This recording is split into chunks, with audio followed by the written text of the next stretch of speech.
Time Machine, an off-season prediction made by our very own Dominique Foxworth.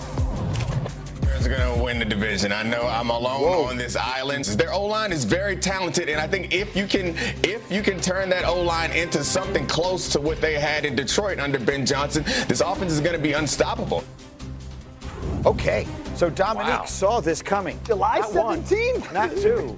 But 3 months ago, you predicted that the Bears were going to win the division, and right now, if the season ended today, he'd be right. Let me show you the NFC playoff field. It is tight as can be. The Eagles currently are on top of the conference at 8-2, followed by the Rams. As Neek predicted, the Bears lead the North, the Buccaneers lead the South, Seahawks, Packers, 49ers are the other teams on the outside looking in. So let's look through the entire division with little notes on each of these teams, and we'll dive into them, starting at the very top with the Bears. Chicago is in first place in the NFC North. Their offense is 4th in the league and the best in the division, and they are resilient to say the least.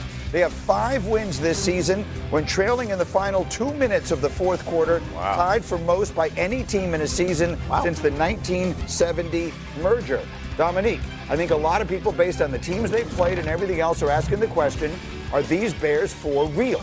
A lot of people are right to be asking that question because I don't think I believe what I said in July. Why? Even though that they are in because I watched the football games, Peter. In July, he had that Hennessy over there on the side. That's what their defense is thriving on turnovers, and Caleb is getting better, but this offense is not consistent in a way. They're dependent on his rushing attack. Like, that's what this offense is built on, is because it's a level of rushing attack. If you're asking me, are they better than the Lions? Honestly, I don't think they're better than the Lions right now. All right, or the Packers, maybe, for that matter. But look, I think Caleb Williams, what you're seeing him do right now, is exactly what this organization hoped would happen with Ben Johnson. When you put him under center, when you let him run play action, his ability to now know where to go with the football when he's under pressure, when he's being blitzed. Look, Brian Flores heated his rear end up over and over.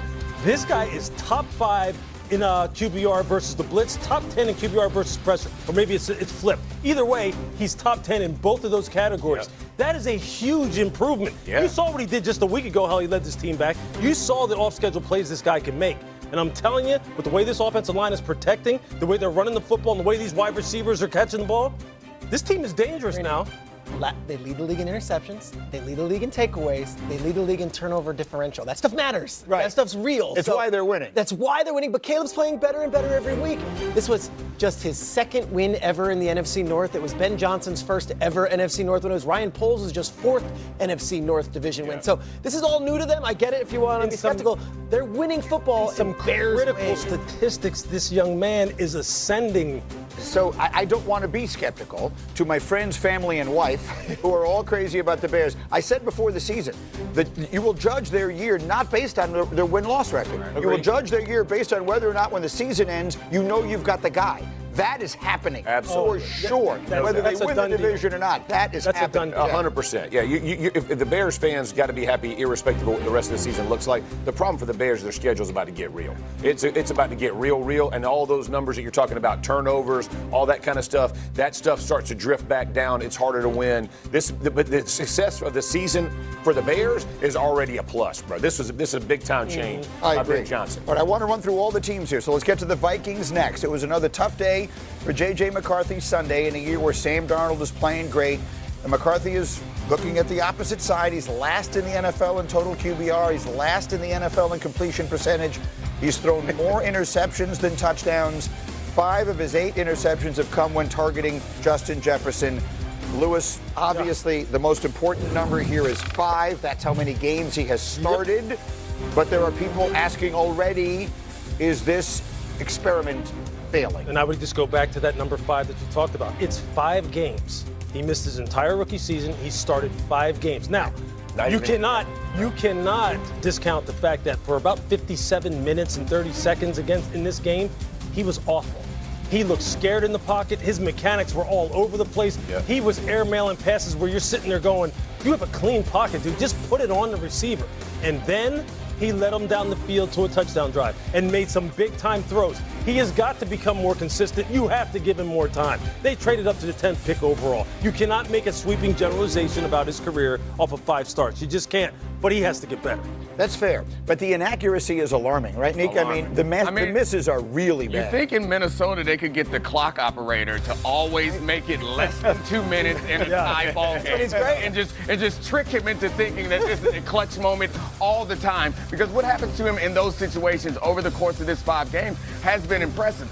But if you chop those ends of the game off and look at this, it'd be reasonable to say, oh, we might have made a mistake. Because the accuracy is really concerning. It's a problem. Yeah. And the fact that I know that progress isn't always linear, but that it doesn't seem like he's getting better is, I think, the concerning part until you get into a clutch situation and all of a sudden he blacks out. Yeah, I think you got to be patient with this. I mean, listen, and if you're the one good thing, you just saw Sam Darnold go against the Rams again, and it didn't look good. So if you're the Vikings, you got to be 10-1 or whatever it is. You still got to run through the same horses to get to where you want to get to. Maybe McCarthy puts you over the top in the future. The trouble is, and Peter, you have been saying this all year, there were so many factors at play that are not his fault, but based upon the class he was drafted in and what they gave up and all the... Who was in the room, right? And who else was drafted in that class? Those are 2 enormous mountains to overcome. And unless he was to be a runaway success, this was going to be a failure. And here we are. Guys, if Devin Duvernay doesn't return a kick 50 yards, they win, and we're saying, JJ's Mr. Clutch. It's that thin a margin now. 5 games. 5 games. That part of it is for sure. We can't make any decisions about the entirety of his career, but from this season's perspective, it's been rocky. I want to go to Green Bay next. Jordan Love, if you look at the box score Sunday, had sort of a pedestrian day, under 200 yards, just over 50% completion, but he was missing Tucker Kraft. Josh Jacobs exited earlier in the game, and his receivers dropped officially 4 balls. It felt more than that. If you exclude drops, his day actually season low 4% of his throws were off target. So, Jeff, Saturday, did Jordan Love silence the doubters with this win on Sunday? I don't think so. Listen, this is not Jordan Love. This is just reality of where we are in this. They just haven't beat. They beat the Lions in week 1. The next best team they beat is the Steelers, y'all. You listen, Himbo gave me this. Love beat Cincinnati, 32nd defense. Tied Dallas, 31st. Beat the Giants, 29th. Beat the Commanders, 28th. Beat the Cardinals, 25th. Like, you got to play who's on the schedule. But he's not tearing it up playing some of the bottom defenses in our game. And here's the bottom line. You pay Jordan Love to be the dude. To be the dude, right? Now, you can't control the drops, but the inconsistency that we see play, that part for him has to be, everybody's got to be able to count. That guy is not going to be the problem. And that's my issue with him. And Jordan Love is in this category that we reward these quarterbacks when they get to a certain point, but the reward that we give them is we're going to grade you on a different scale. Amen. Jordan Love can't prove anything to us against the Giants in the middle of the season. No. It's already been proven. We already know that you're capable of this. What Jordan Love has to do is like that next level, those bigger games. And so he's not going to silence any doubters until he does it against the Eagles or he does it in the playoffs against one of these bigger teams. Right. Unless you're a really deep in the weeds football fan or a Packers message where, like, you don't recognize some of these names he's throwing to, the Savion Williams and the Bo Meltons. These are not your household names, not what he was dealt with. So I'll give him a lot of credit for, yes, the drops happened, but also rising above all the injuries in that offense and playing really well on Sunday. There's no question about that. Look, I understand that level of competition matters, okay, and context matters. That's what we're talking about. Right. But some of Jordan Love's decisions on Sunday were spectacular. Some of the ball placement was spectacular. I don't care if you're throwing against me or if you're throwing against Deion Sanders. The ball placement was what it was. Yeah. It's just, can he make this a repeatable thing, a consistent thing? That's what drives people nuts. But look, there's a reason why Brian Gutekunst rewarded him already, because he saw it. And now it's up to him and the coaching staff to make sure it becomes something that's a little bit more leveled out. Because it's there.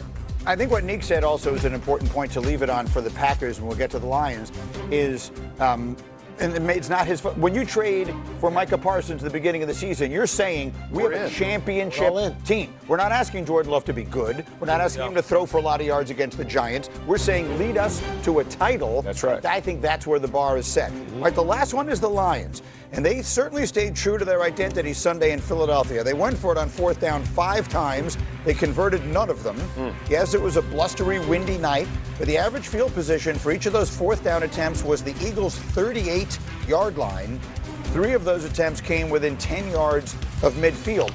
And Dominique, I'm going to ask you this question leadingly because I know you have a fascinating look at this. Do you believe Dan Campbell should continue